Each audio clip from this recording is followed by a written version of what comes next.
Welcome. I am Nina, and I am so excited. I could scream out of my chair if that's a thing. I'm here with Dr. Lois P. Frankel. She's the president of Corporate Coaching International. She's a New York Times bestselling author, and some of her groundbreaking writings include the trilogy of books Nice Girls Don't Get the Corner Office, Nice Girls Don't Get Rich, Nice Girls Just Don't Get It, Nice Girls Don't Speak Up or Stand Out. See Jane Lean, my personal favorite. She's a pioneer in not only the executive coaching field, and she's an internationally recognized expert in the field of leadership development, period, but especially for women. And she's an unofficial mentor crush of mine. Welcome, Lois. Thank you so much for having me, Nina. It's a pleasure. I'm so honored that you would take the time out of your busy schedule to be here with us. And my heart is so grateful for you. And I just want to bless the crap out of you. Thank So you. Thank you. whatever I can do to support you. Thank you. Because you have really laid the groundwork for women like me and other women in leadership. I would love to see, just as a general question, what do you think the world needs more now than ever as it relates to leadership? The answer to that is very simple. It's women. Because when you look around the world and you see what's happening, I look around the world and obviously the whole thing with the pandemic is one thing, but you still have world poverty. You have wars that should never be happening. You have corporate greed. It just in this country alone, but in other countries too, but in the United States alone, you have a government that's not working. And it's not women who are involved predominantly in all those things. It's Yeah. men, and it's predominantly Caucasian men. So when you say, what is it that we need? I mean, we clearly need more women in leadership roles, not because women make better leaders, but because women make different leaders. And Mm. that's what's needed at this time in our history. What do you think women bring naturally to the table that hasn't necessarily been brought by the typical white Caucasian male? If I could use one word, I think I'd use the word heart. Okay, that the traditional top-down leadership and the masculine model of leadership, which is command and control. Women have never had that luxury, first of all. So they've never been able to lead that way. And nor should they, because in this day and age it doesn't work. You must be a leader for your time. And when you think Mm. about this time, it's a time when people want inclusivity. They Mm. want to be heard. They want to be seen. They want to be known. They want to be recognized, right? They want all those things. And all of those things are things that women do naturally. I Right? love it. It's really very interesting because when I teach leadership classes, whether it's women's leadership classes or just general leadership classes, I'll ask people to tell me who is the leader who brought out the best in you? And what did he or she do that brought out the best? And they say things like, believed in me even when I didn't believe in myself, didn't punish me, but rather redirected me, saw me as a human being, not just a human doing. These are the things that people say, both men and women. And Mm. that has nothing to do with command and control leadership. And that has everything to do with heart. And when I say Mm. heart, I don't mean being soft. I mean leading from the heart, really recognizing that that's what motivates people to do their best. When you see them, when you hear them, when you understand them, particularly with this generation of followers. And when I use the term followers, I don't mean it pejoratively. If there's a leader, there has to be a follower. And so, when I was growing up in the corporation, when my boss said jump, I said, how high? When you ask followers to jump today, they don't say how high. They say why, right? Mm. And so again, that's something that women do well. They're not offended by the why question, and they patiently explain, here's why we're doing it, here's how we're doing it, here's your involvement in it.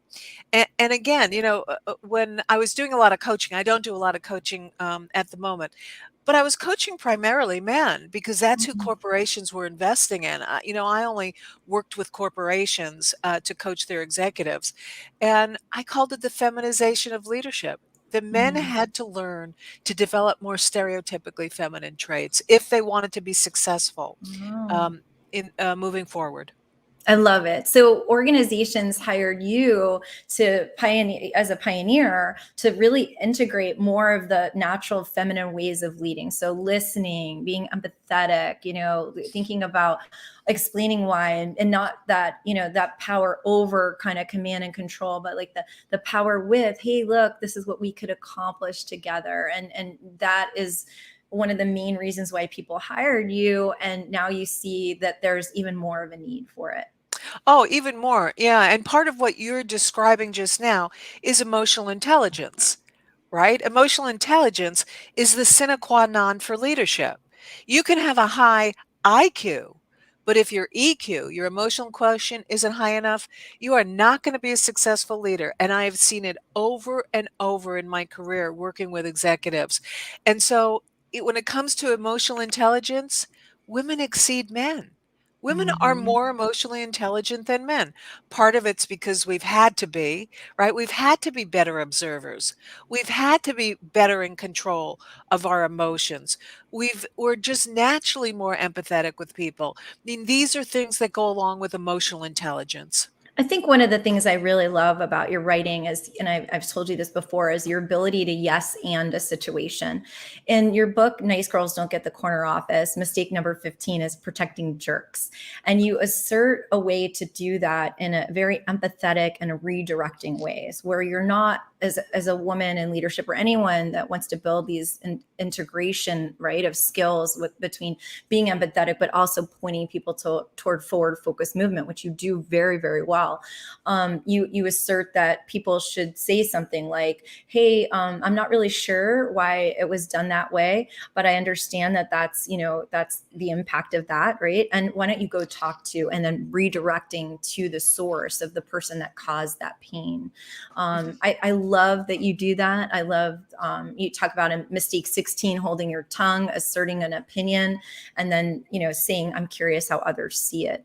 And the way that I look at your style of leadership is really the beauty of integrating the masculine forward movement, action, direction with the heart, with the empathy, with the understanding. And I'm so grateful that you've written these books so that we have it for our generation and the generation after us.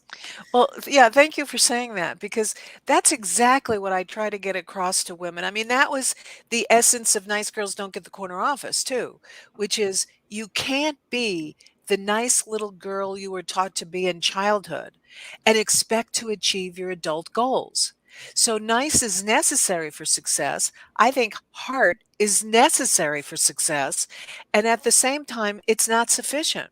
Yeah, So, I also have to be direct. But that's the challenge for women, right? The challenge for women is we have to tell people to go to hell so they look forward to the trip, I love it. right? Men can just tell people to go to hell and it's like, get over it, right? Yeah, yeah. If we do that, it's like it's the worst thing that ever happened. Now, and I tell women all the time, don't shoot the messenger. If you don't like the message, don't shoot the messenger. Love I it. don't make up these rules. I just report on them. Yes. So we do have to communicate differently, but that doesn't mean we can't still be just as direct and straightforward. And you mentioned this yes and, right? It doesn't cost me anything to acknowledge what someone has said. I understand what you're saying, and I'm not saying I disagree with it. It's not the same as saying I agree with it. I I'm love not saying it. I disagree with it. At the same time, I have a different take, and let me tell you what it is. Love it. And you put that on the table, and then that starts a dialogue, right? The problem is many women, what they do, particularly with powerful men, is they acquiesce. Mhm. Mhm. And you acquiesce enough and you wind up feeling pretty impotent yourself. It really does chisel away at your self confidence and your courage. There's two things that you said I want to double click on. One is not taking the little girl within to negotiate with us, right? Nice that when you talk about being a girl, you're talking about that part of us that still thinks that we're small. And I love that you're like, hey, I got this, not now, right? Like that internal, I'm sure, because Yes. there's no way that I would be able to say what you just said if you didn't have the ability to do that. Yeah, exactly. There's a little girl in all of us.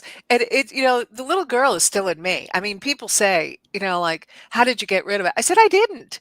It's like, I often like to say, I'm a recovering nice girl, Yes, I right? love I don't that. think you ever quite recover from it. And again, a nice girl is that person who wants to please. It's what we were taught to be in childhood, Right, right, right. pleasing and kind and taking care of others. And I think all those things are good.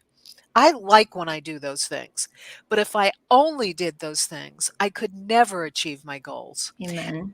And I think doing those things helps you achieve your goals in the long run. I want to talk about something you mentioned in your book, which is that women, you stress the importance of women securing not just mentors, but also sponsors and advocates. What do Mhm. you think gets in the way of women finding these important members of their crew? It's not about the finding, it's about the asking, Mm, because women don't ask. That was a great book too, wasn't it? By Babcock and Levishire, right? And the book was called Women Don't Ask.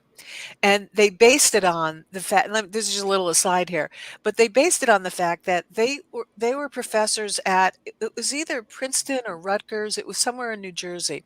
okay. And the women in their women's studies program came up to them and said, the men or the guys are getting all the teaching assistantships.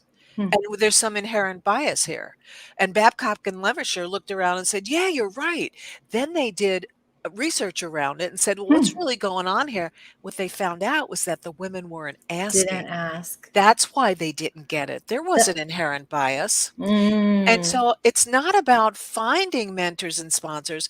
It's about asking. It's about feeling as if you have the right, that you are entitled to ask for help and Woo!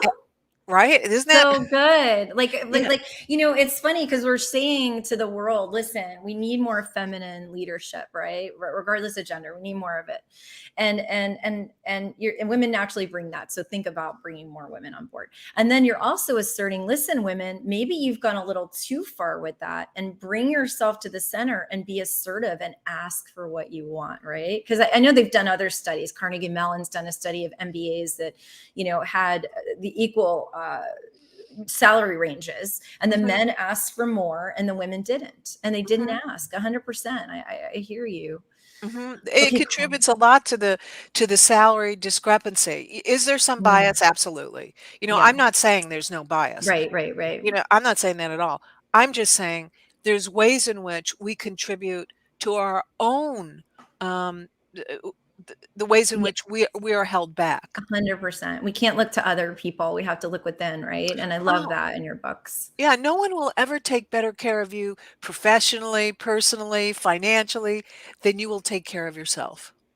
How have you stretched in your own leadership? You were one of the pioneers, one of the first women. I think about all the pioneers politically, and I see you in the leadership realm. Like, can you tell me a little bit about where you had to stretch your own self as your leadership? Maybe you even heard your wise voice in the back of your head, right? Before Well, you spoke. I, before I started writing before you about it, started it. well, for me, the biggest challenge was letting go, was Mm, saying that other people could do this as well as I could, if not better, although differently. Okay, that was the biggest problem when I started hiring people. So I hired coaches and I hired staff members. And, at times I would cringe when I would hear what they did or watch what they did. And then I had to ask myself, is that cringing because they are not cloning me? Or is it because they're really doing something wrong? And I would say 80% of the time, it was really about my own ego. And I had mm, to let my own ego get out of the way. So that was the biggest stretch for me, was being able to, when I delegate, and there's a saying, you delegate the project, not the process. mm. Right? And so how they So did it, good. yeah, if they could come to the same end I would, how they did it is okay, and it may take longer, and they may be on a learning curve, but that's okay. So I think it was about ego. I think it was about patience because, on the Myers-Briggs, I'm a J. So it's like, get things checked off the list. That's not always the best way to do things I love it. because the people on my team, and that's another thing leaders should do. You should always surround yourself with people who are complementary to you. And that's what I tried to do because I knew that as a J, I didn't slow down enough and consider all of the possibilities I because it love just it. it just wasn't my style, right? And Mm. so having people around me that said, "Hey, wait a minute, Lois, let's think this through a little more and make sure it's the best way to do it." So, and that was another thing, not hiring yes people, but hiring Mm. people who had the confidence to stand up to me because Yeah. I know I'm formidable. I mean, I know that. And so when people first start working for me, they're afraid. And then they soon see that there's no need to be. That I really do want to hear your voice. I really do value you. So being able to, and again, this is especially true for powerful women leaders. I know I'm formidable. So what am I going to do to Mm. balance that? I've Yeah. got to give a lot of positive feedback. I've got to do a lot of listening, right? So I am not going to be less formidable, but I am going to do things that mitigate it so that it doesn't get out in my way of bringing out the best in people. That was also my coaching philosophy, Hmm. that whatever your strengths are as a leader, I don't want you to do less of them. But we all have complementary behaviors that probably we're not looking at, and that it's in that complementarity that we achieve our Mm. best as a leader. So those were some things that I needed to do. There was one other thing that came into my head that really stretched me. Yeah, I think it was just the patiently listening, Mm. right? Right. Because after you've run your own business for a while, you think, I've got the answers. Yeah. This is the way. Yeah. This is the way, right? Yeah. But you know what?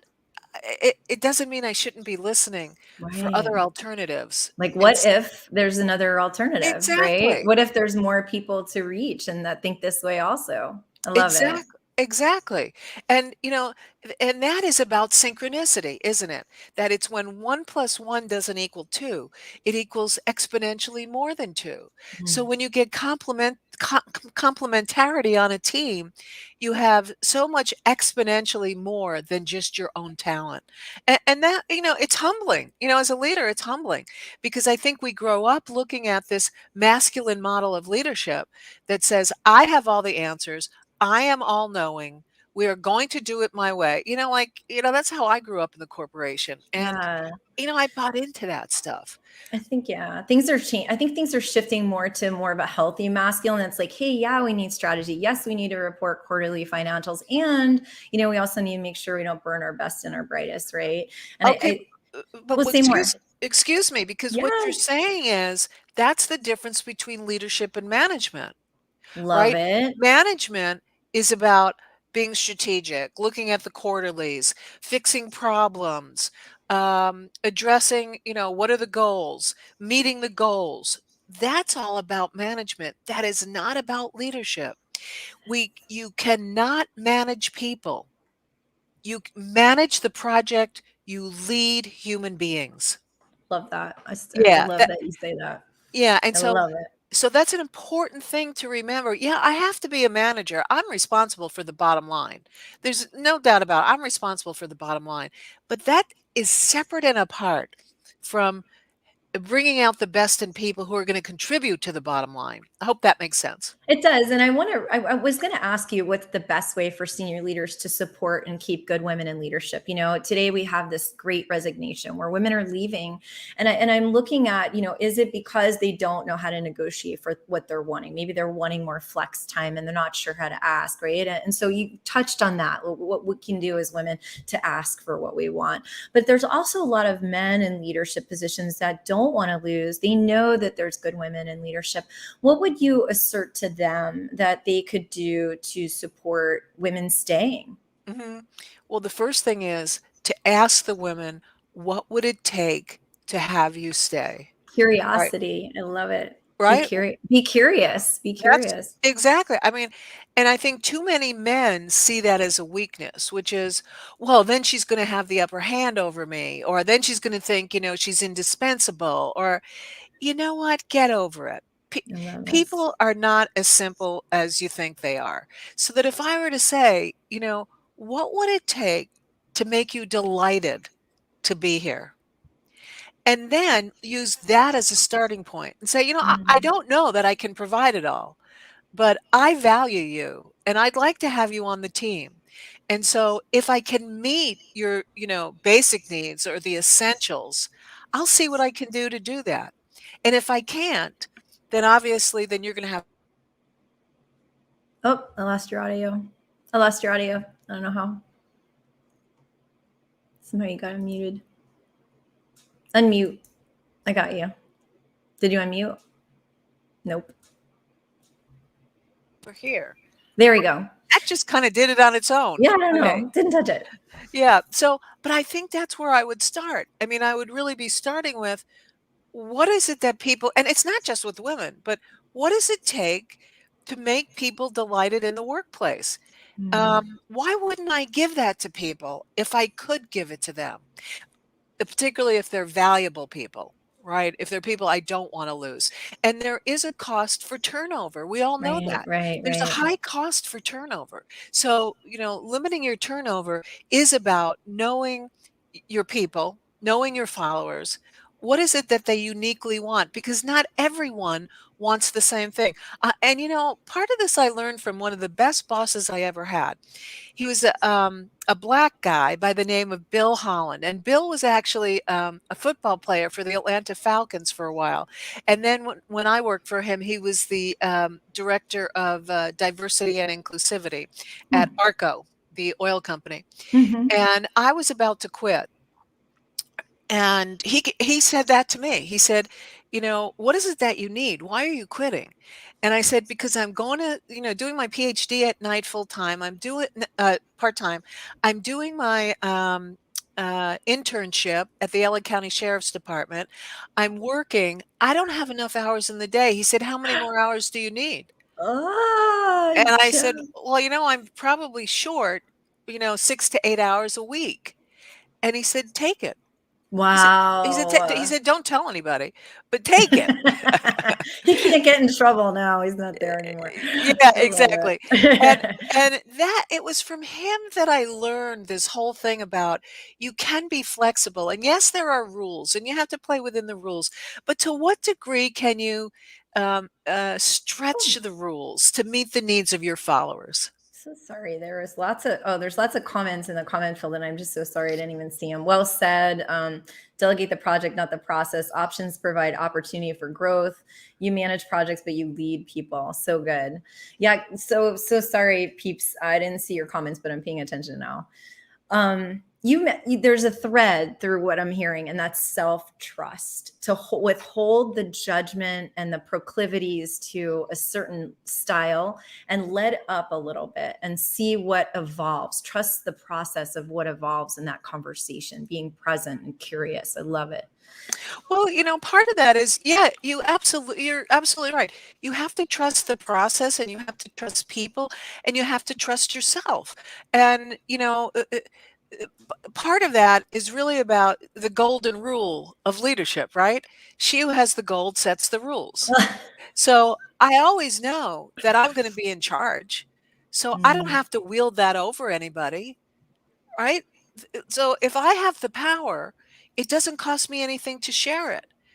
Because if necessary, we're going to go back to, well, you know what? This isn't working. And I know you may not like it, but we're going to try it my way this time. I love it. Right. And you can get away with that if you have built these relationships with people where they know that you see them, that you respect them, that you like them. Mm. Right. One of the things I have always said in my leadership classes is that to bring out the best in people, you need to be the best friend you can be to your followers. Ooh. But that doesn't mean they're your best friends. Oh, such a good distinction. Right? When you think about what does your best friend do for you? Your best friend tells you the truth, says it in a kindly way, um, calls you on your stuff, right? Right. You can be honest with, has your best interest at heart. That's what a great leader does. I love it. I love it so much.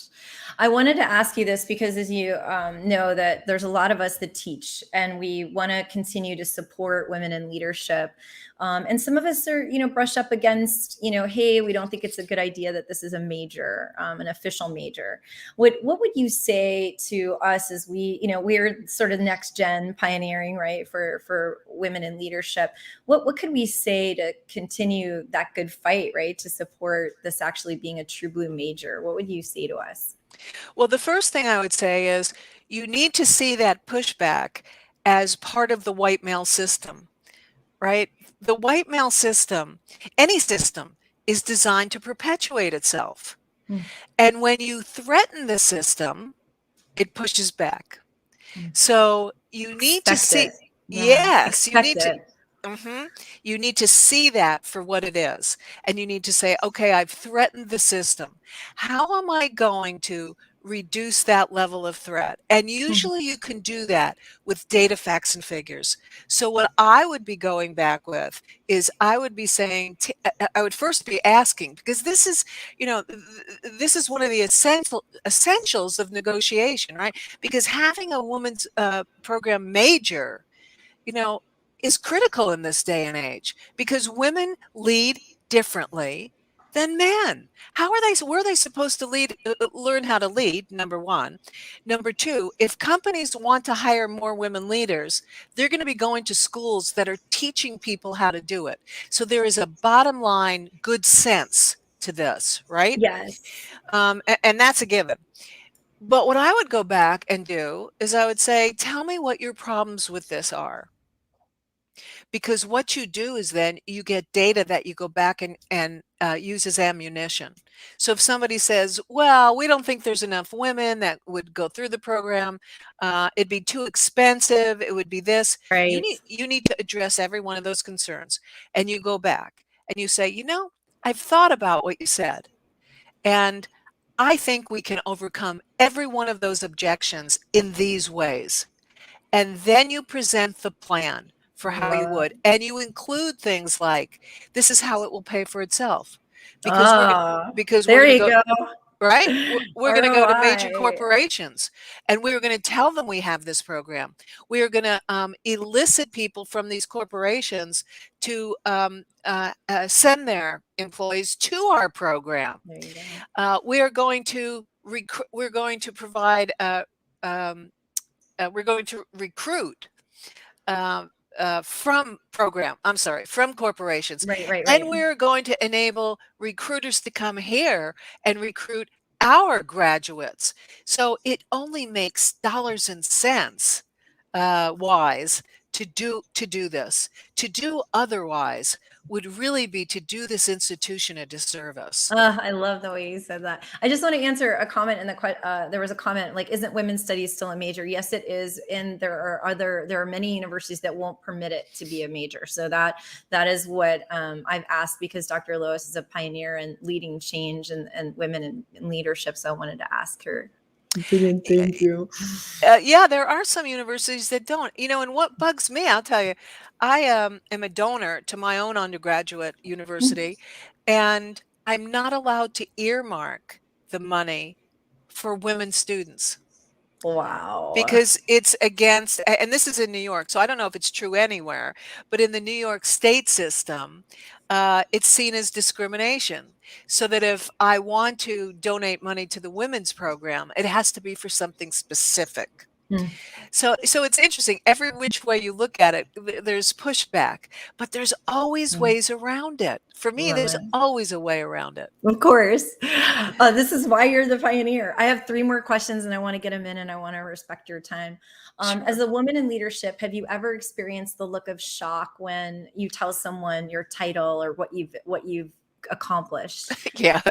I'm remembering once I was doing training when I first started my business. And when I first started my business, I had a male business partner, and it was the Franklin Fox Group. But I was obviously the Frankel of Frankel and Fox, and I was doing some training, and this guy said something about, and I was young at the time, I was 36, 37, and relatively young speaking, right? And this guy looked at me and he said, "Oh, you must be working for your father's company." And I said, "As a matter of fact, no. I'm the president of the Franklin Fox Group, Consultants in Employee Development. And my partner, who's a male, is the vice president. Why would you assume that it was my father's company?" Love You it. You know, asked him I directly. I asked him. love it. I'm a big believer in I will show respect to people, but I will also kind of feign naivete to say, "Gee, I don't understand why you would assume that. Is there something that I've done?" Mm. Right? There's all kinds of ways to skin a cat. Oh my goodness. I just love it. Thank you so much for leading by example, number one. Mhm, And number two, for being able to articulate what you've learned. mhm. A lot of people probably do it, or maybe, but you've been able to encapsulate it and give us so many beautiful writings that we can look back at. Yeah, and that's all I want. I want to give women the tools they need to be successful and to change the world, really. Amen to that. I know you're an avid photographer. What do you love Mhm. to photograph? Oh, for me, it's two things. It's mostly landscapes Hmm. and dogs. And Oh, I have two photography websites that I started last year during COVID when I couldn't go out and do speaking. I was doing webinars, but there was still a lot of time on my hands. And I thought, okay, there's no excuse now not to do this. So there's loisfrankelphotography.com. hmm. So it's my name, Put it in the Lois chat. Frankel, with no doctor or anything, loisfrankelphotography.com. And then there's another one that's Thank Dog for You. So it's a four and a U, thankdogforyou.com.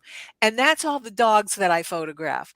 What got me started photographing dogs is I have the cutest little rescue dog, and I can't take enough pictures of her. Then I started looking and think, there's Aw. so many adorable dogs. Aw. And so I started taking pictures of dogs, and I encourage people to go check out my websites.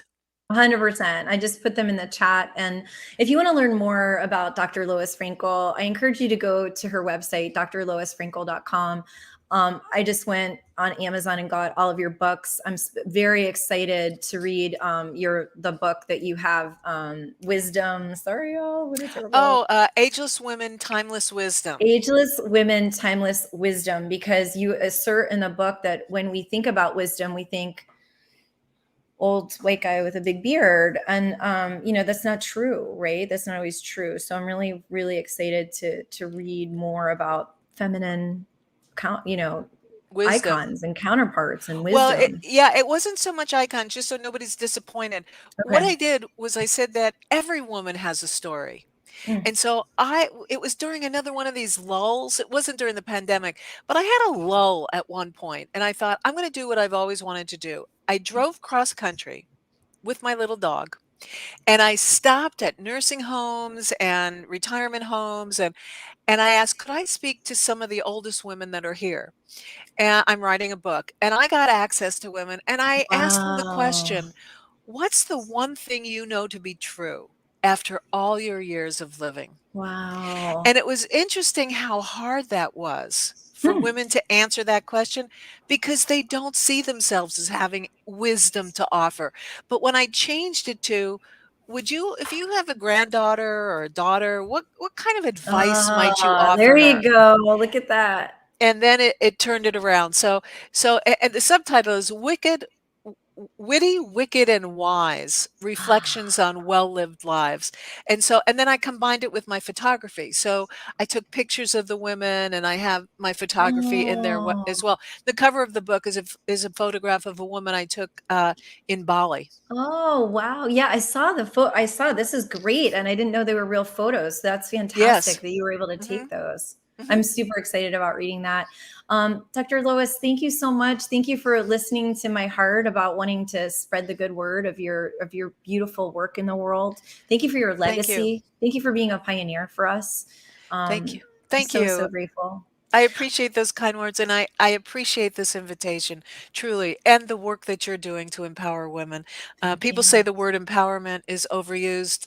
I think it's underused. We all need to be doing more of it. Yes. And we'll be back next week. We're going to have an International Technology Leader Wednesday, December 29th. We're back at noon Eastern. We'll be in LinkedIn, Facebook, YouTube Live. And then also this will go to our Leadership Trends and Insights podcast.